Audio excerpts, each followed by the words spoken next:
Ya, dan saudara, sektor retail adalah salah satu yang paling pertama kena hantaman dampak pembatasan sosial berskala besar alias PSBB. Sudah tersambung via Skype Tutum Rahanta, Dewan Penasihat HIPINDO atau Himpunan Peritel dan Penyewa Pusat Perbelanjaan Indonesia. Pak Tutum, apa kekhawatiran terbesar perusahaan retail tahun ini? Apakah bisa bertahan sampai akhir tahun? Kalau dilihat dari jadwal-jadwal yang kita lihat perkembangan beberapa hari ini, kemungkinan akan dilonggarkan di bulan Juni ya, kalau kita lihat di rapat di Kemenko kemarin. Nah ini pun momen-momen Lebaran ini kan sisa 2 mingguan lagi, Mas Sister. Kalau sisa Lebaran sisa 2 mingguan lebih kurang lagi, ini adalah kesempatan sebetulnya sektor retail biasanya mengambil omset mereka yang untuk mengisi kas-kas mereka dalam setiap tahunan gitu. Nah momen-momen di puasa Lebaran ini biasa bisa menopang kalau yang di sektor sandang itu bisa 30-35% dari omset tahunan mereka. Nah kalau momen ini hilang, saya kira pasti ini sudah terlewatkan dan sudah pasti berdarah-darah teman-teman sektor retail ini. Nah sektor pangan yang menyediakan konsumsi saat ini pun sudah mulai terjadi pelemahan, walaupun mereka saat ini masih buka. Kalau yang kita cerita sandang ini sudah hampir dikatakan nol, walaupun masih ada sisa-sisa sedikit di online. Inilah dilema saat ini di sektor retail. Sejauh ini Pak Tutum, harusnya kan biasanya kalau saya berkaca perbincangan kita dari tahun ke tahun, bahwa sebenarnya menjelang Lebaran selalu tuh peningkatan transaksi di retail selalu meningkat begitu menjelang Lebaran. Nah untuk kali ini berapa persen turunnya transaksi di retail? Kalau kita lihat dari awal tahun sampai Februari itu masih terjadi peningkatan.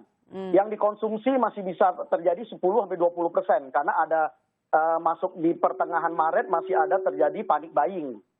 Masuk ke April itu mereka udah melandai, bahkan ada cenderung turun sampai 10% yang konsumsi. Kalau yang di sektor yang non food yaitu produk-produk sandang dan lain-lainnya, sepatu, bioskop dan mainan anak-anak, itu boleh dikatakan hampir nol menjelang pertengahan Maret gitu. Jadi ini sampai saat ini sudah berjalan lebih kurang 2 bulan mereka tidak mendapatkan income. Nah, yang kita harapkan sebetulnya apa yang pemerintah berikan kepada kita beberapa insentif itu sangat tidak mencukupi. Itu hanya saya kira bagian dari seperti teaser untuk di makanan lah. Jadi bukan main menunya yang dikasih kepada kita. Yang kita butuhkan sebetulnya adalah lebih dari itu. Oke. Kalau itu tidak cukup Pak Tutum, yang cukup itu yang seperti apa? Atau apa kebijakan yang dikoreksi mungkin dari sektor retail? Ya, saya kira sekali lagi saat ini beberapa teman-teman retail ini, kalau kita ceritakan pada posisinya seperti orang sudah di ICU. Dia butuh ventilator. Sekarang yang kalau kita kasih istilahnya hanya vitamin-vitamin, itu bukan tidak ada upaya untuk membantu, ada tetapi tidak ideal gitu, yang dapat saya katakan begitu gitu. Yang ideal yang gimana Pak Tutum? Yang ideal kita lihat di beberapa negara, kalau untuk ini kan sektor retail ini hanya jasa ya, menjual produk-produk dari industri. Kami ini hanya terima selisih dari seluruh biaya-biaya dari barang si pemasok, bayar biaya sewa, bayar karyawan. Selebihnya itu kalau mencapai tingkat minimumnya baru di situ kami dapat kelebihan.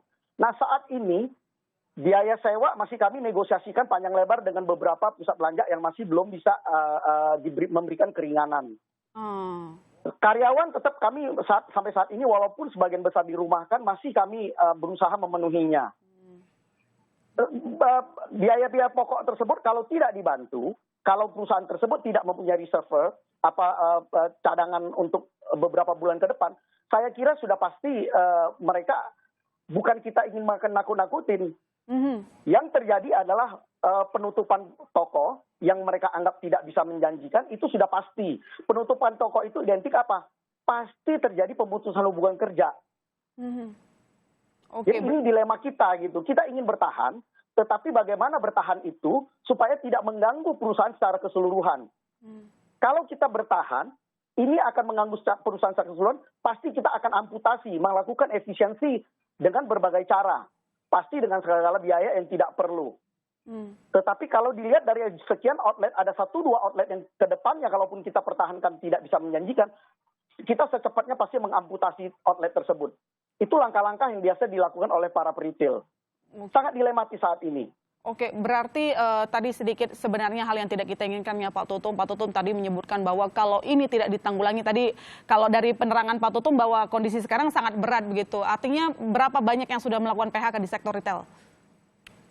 Saat ini yang melakukan PHK masih sebagian kecil ya, hanya beberapa teman yang outlet-outletnya yang tidak menjanjikan, kita lihat mereka tutup. Tetapi yang sekarang saat ini dirumahkan yang kemungkinan potensial untuk, kita kan tidak tahu. Makanya hari ini saya meminta, dalam beberapa hari, dalam semingguan ini sudah ada wacana untuk relaksasi. Saya kira itu sangat menolong. Saat ini adalah momen-momen untuk kita mengambil omset-omset kita yang hilang, untuk menutupin kerugian-kerugian kita. Kalau momen ini dibuka dalam 1-2 hari dikendorkan dengan tetap mematuhi protokol kesehatan, saya kira ini sedikit membantu. Kita tidak akan jadi menutup outlet-outlet yang saya kira mengganggu dari secara keseluruhan perusahaan. Nah ini yang saya akan sampaikan, mudah-mudahan didengar oleh para ahli-ahli kesehatan, para sosiolog ataupun pemangku kebijakan.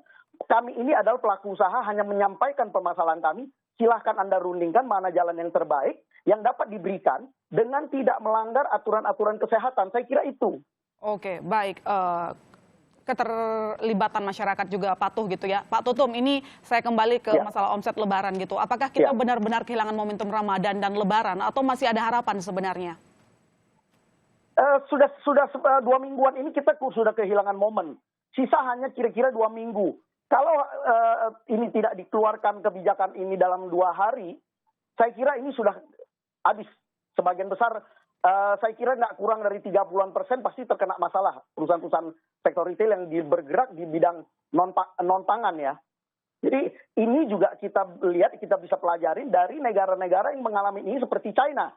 China yang begitu hebat Tiongkok, membantu pelaku usahanya, membantu pemulihan ekonomi mereka. Mereka pun terdampak saat mereka membuka kembali aktivitas usaha mereka di sektor retail, 30% sudah bangkrut juga gitu. Oke. Nah, Pak Tutum, tadi kan kita juga sudah mengulas soal apa yang diinginkan oleh pelaku usaha, tetapi kan sudah ada insentif misalnya dari pajak dan lain-lain yang diberikan oleh pemerintah. Apakah sudah dinikmati begitu? Sekali lagi keinginan tersebut saya kira kemauan yang sangat baik ya, tetapi apakah ideal? Jauh dari ideal. Boleh kita kupas. Yang sudah dikeluarkan PMK 44 itu apa? Pasal 21 bukan untuk perusahaan, untuk si karyawan. Iya kan? Pasal 22 belum tentu semua teman-teman retailer mengalahkan importasi. Itu PPh mengenai import. Pasal 23 pajak final.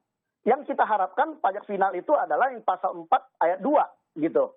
Itu pun kalau terjadi pembayaran antara kita sebagai penyewa dengan si pemilik pusat belanja. Pasal 25, betul dapat diskon 30%. Yang kita harapkan sebetulnya penundaan saja. Tidak usah dicicil. Karena potensial untuk kerugian di tahun ini sudah di depan mata gitu. Ngapain lagi kita diminta untuk mengeluarkan biaya-biaya yang untuk akan diperhitungkan ke depan. Lebih baik biaya itu di-saving untuk membantu kami, menambah napas kami, gitu. Ini saya mau nanya pertanyaan terakhir singkat saja Pak Tutum. Mungkin kita juga tidak tahu kapan COVID akan selesai ya, tetapi adakah perkiraan-perkiraan dari peritel gitu, titik balik retail dari impitan COVID-19? Titik baliknya adalah yang saya katakan 2 minggu sebelum puasa, berakhirnya bulan puasa ini. Karena momentum untuk mengambil kerugian kami sepanjang 11 bulan itu adalah hanya ada di bulan puasa dan memasuki lebaran ini. Di luar itu ada pemikiran mendingan kita liburkan lebih panjang. Karena setelah puasa, setelah lebaran, biasanya omset akan anjlok di situasi normal itu 30 sekian persen gitu. Untuk apalagi kami keluar biaya menanggung kerugian. Kepalang kita liburkan gitu. Ada pemikiran begitu. Nah ini yang kita tidak kehendaki, makanya kita harus bersama-sama. Kami menyampaikan apa adanya. Silahkan pemerintah memikirkan bagaimana jalan keluarnya dengan tidak melanggar aturan kesehatan protokol yang ada. Yang kami ingin sampaikan, industri-industri saat ini sebagian besar boleh berjalan. Kami yang sebagai ujung tombak untuk menjual produk industri itu tidak diizinkan buka. Kita bayangkan bagaimana sakit perutnya dari rangkaian gerbong ini. Kami Oke, ini baik. adalah lokomotifnya gitu. Oke, baik. Terima kasih Pak Tutum atas waktunya dengan Kompas Bisnis. Semoga COVID-19 bisa selesai.